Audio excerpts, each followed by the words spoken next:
الحمدللہ والصلاۃ والسلام علی رسول اللہ وعلی آلہ وصحبہ وموالا۔ پیارے بھائیوں اور دینی بہنوں، السلام علیکم ورحمۃ اللہ وبرکاتہ۔ 49ویں کے کلاس میں آپ سب کا استقبال ہے، اور آج ہم حدیث نمبر 37 پڑھیں گے، جس کا ٹاپک ہے نیکیوں کی ترغیب۔ عن ابن عباس رضی اللہ عنہما عن النبی صلی اللہ علیہ وسلم فیما یرویہ عن ربہ تبارک وتعالی انہ قال۔ حضرت عبداللہ بن عباس رضی اللہ عنہما سے روایت ہے کہ اللہ کے نبی صلی اللہ علیہ وسلم نے اپنے پروردگار سے، اپنے رب سے روایت کرتے ہوئے فرمایا، گویا کہ یہ حدیث قدسی ہے۔ اللہ کے نبی صلی اللہ علیہ وسلم اللہ تعالیٰ سے روایت کرتے ہوئے فرماتے ہیں، ان اللہ کتب الحسنات والسیئات ثم بین ذلک۔ اللہ تعالیٰ نے نیکیاں اور برائیاں لکھ دی ہیں اور انہیں صاف صاف بیان کر دیا ہے۔ فمن ہم بحسنۃ فلم يعملها كتبها اللہ عندہ حسنۃ کاملہ وإن ہم بها فعملها كتبها اللہ عندہ عشر حسنات إلى 700 ضعف إلى أضعاف كثيرة۔ چنانچہ جس نے نیکی کا ارادہ کیا لیکن اس پر عمل نہ کر سکا، تو اس کے کھاتے میں اللہ تعالیٰ اپنے ہاں ایک مکمل نیکی لکھ دیتا ہے، اور اگر اس نے ارادہ کرنے کے بعد اس پر عمل بھی کر لیا تو اللہ تعالیٰ اس کے لیے اپنے یہاں 10 نیکیوں سے لے کر کے 700 تک، بلکہ اس سے بھی زیادہ نیکیاں لکھ دیتا ہے۔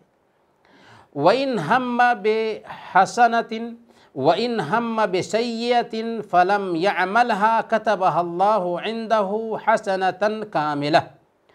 وَإِنْ هَمَّ بِهَا فَعَمِلَهَا كَتَبَهَا اللَّهُ سَيِّئَةً وَاحِدَةً۔ اور اگر اس نے کسی برائی کا ارادہ کیا لیکن اس پر عمل نہ کیا تو اللہ تعالیٰ اپنے ہاں اسے ایک پوری نیکی لکھ دیتا ہے، اور اگر ارادہ کرنے کے بعد اس نے اس برائی کا ارتکاب کر لیا تو اللہ تعالیٰ اسے صرف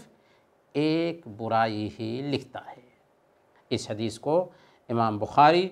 اور امام مسلم نے اپنی صحیح میں روایت کیا ہے۔ اس حدیث کو اللہ کے رسول صلی اللہ علیہ وسلم نے اپنے رب کی طرف منسوب کر کے بیان کیا ہے کہ اللہ تعالیٰ فرماتا ہے، اس قسم کی احادیث کو کیا کہا جاتا ہے؟ حدیث قدسی۔ اس حدیث میں نیکیاں اور برائیاں لکھے جانے سے مراد یا تو تقدیر میں لکھا جانا ہے کہ اللہ تعالیٰ نے بندوں کے اعمال اور جو کچھ وہ نیکیاں اور برائیاں کرنے والے ہیں انہیں لوح محفوظ میں لکھ دیا ہے،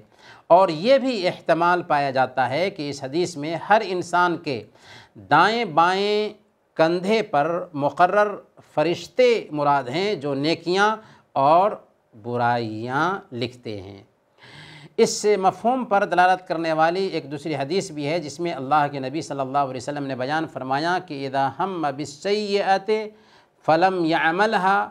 قال ارقبوه فإن عملها فاكتبوها له بمثلها وإن تركها فاكتبوها له حسنة انما تركها من جرائی۔ یعنی ایک بندہ جب برائی کا ارادہ کرتا ہے اور نہیں کرتا تو اللہ تعالیٰ فرشتے سے کہتا ہے کہ انتظار کرو، اگر اس کا وہ ارتکاب کر لیتا ہے، اگر وہ برائی کر لیتا ہے تو اس کے کھاتے میں صرف ایک گناہ لکھ دو، اور اگر چھوڑ دیتا ہے تو اس کے لیے ایک نیکی لکھ دو، کیونکہ اس نے میری وجہ سے اسے چھوڑا ہے۔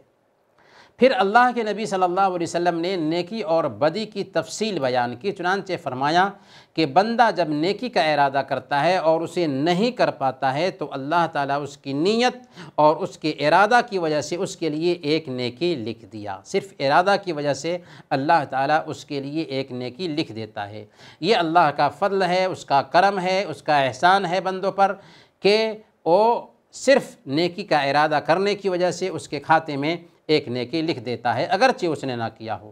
اور اگر کسی نیکی کا ارادہ کیا اور اسے کر بھی لیا تو اللہ تعالیٰ اس کے لیے 10 سے لے کر کے 700 تک، بلکہ اس سے بھی زیادہ نیکیاں کسی کے لیے لکھتا ہے، اس کے اخلاص کی وجہ سے اور اس کی للہیت کی وجہ سے۔ اس حدیث میں نیکی کرنے کی نیت اور عمل دونوں میں فرق کو واضح کیا گیا ہے کہ بندہ اگر نیت کرتا ہے اور کرتا نہیں تو اس میں اضافہ نہیں ہوتا، لیکن نیت کر کے اسے کر لیتا ہے تو اس میں اضافہ ہوتا ہے 10 سے لے کر 700 گنا تک، بلکہ کسی کو اللہ تعالیٰ ان گنت نیکیاں عطا فرماتا ہے۔ آگے اللہ کے نبی صلی اللہ علیہ وسلم نے فرمایا کہ جب ایک بندہ گناہ کا ارادہ کرتا ہے اور اس گناہ کو نہیں کرتا تو اس کے لیے ایک نیکی لکھی جاتی ہے، تو اس کے لیے ایک نیکی لکھی جاتی ہے۔ ایسا تب ہے جب اس نے اس گناہ کو اللہ کے لیے چھوڑا ہو، لیکن اگر ارادہ کیا اور کسی کے ڈر سے اسے چھوڑ دیا یا گناہ کرنے کا موقع ہی نہیں مل سکا تو ایسی صورت میں اس کے لیے کوئی نیکی لکھی نہیں جائے گی، اور اگر بندہ گناہ کر لیتا ہے تو اس کے خلاف صرف ایک ہی گناہ لکھا جائے گا، کیونکہ اللہ کا فضل ہے کہ وہ گناہ میں زیادتی نہیں کرتا، ایک گناہ کے بدلے ایک ہی گناہ لکھتا ہے، جبکہ اگر نیکی کی تو ایک نیکی کے بدلے 10 سے لے کر کے 700 بلکہ اس سے بھی زیادہ کسی کسی کے لیے لکھتا ہے۔ اس حدیث سے سب سے اہم سبق ہمیں یہ ملتا ہے کہ اللہ اپنے بندوں پر بہت مہربان ہے۔ اگر ایسا نہ ہوتا تو شاید ہی انسان جنت میں داخل ہو پاتا، کہ انسان قدم قدم پر گناہ کرتا رہتا ہے۔ اسی لیے اللہ تعالیٰ نے اپنے فضل سے، اپنے کرم سے، اپنے احسان سے نیکی کا ثواب 10 سے لے کر 700 تک بلکہ اس سے بھی زیادہ دینا اپنے اوپر طے کیا ہے، جبکہ گناہ کرنے کی صورت میں وہ ایک ہی گناہ لکھتا ہے۔ اس سے ہمیں اللہ رب العالمین کے کرم، اللہ رب العالمین کی رحمت اور اللہ رب العالمین کے فضل کا اندازہ لگتا ہے۔ اللہ تعالی ہم سب کو اللہ کی رحمت حاصل کرنے کی توفیق عطا فرمائے۔ آمین۔ وصلی اللہ علی نبینا محمد وعلی آلہ وصحبہ اجمعین۔